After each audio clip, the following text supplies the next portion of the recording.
കൊലോസ്യ ലേഖനത്തിൽ നിന്നും ഒരു ഭാഗം വായിക്കുവാൻ ആഗ്രഹിക്കുകയാണ്. 2-ാം അധ്യായത്തിന്റെ 14-ാം വാക്യം. കൊലോസ്യ ലേഖനം 2-ാം അധ്യായത്തിന്റെ 14-ാം വാക്യം ഇങ്ങനെ നാം വായിക്കുന്നു. ജഡത്തിന്റെ അഗ്രചർമ്മത്തിലും മരിച്ചവരായിരുന്ന നിങ്ങളെയും അവൻ അവനോടുകൂടെ ജീവിപ്പിച്ചു.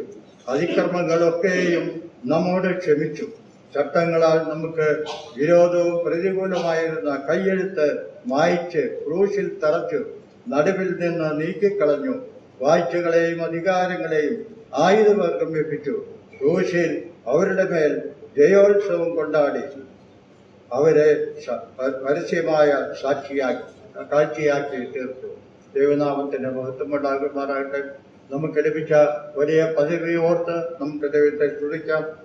ആദ്യമായി നാം വായിക്കുന്നത് അതിക്രമങ്ങളൊക്കെയും നമ്മോട് ക്ഷമിച്ചു, ക്രൂശിൽ തറച്ചു തീർത്തു. നമ്മുടെ ജീവിതത്തിൽ സമാധാനത്തോടുകൂടെ ജീവനുള്ള ദൈവത്തെ ആരാധിപ്പാൻ തക്കവണ്ണം മതിയായ രീതിയിൽ നമുക്ക് ലഭിച്ചിരിക്കുന്ന ആ പ്രാഗൽഭ്യത്തിനായി ദൈവത്തെ സ്തുതിക്കാം. ദൈവത്തിന്റെ ആത്മാവ് നമ്മെ സഹായിക്കുമാറാണ്.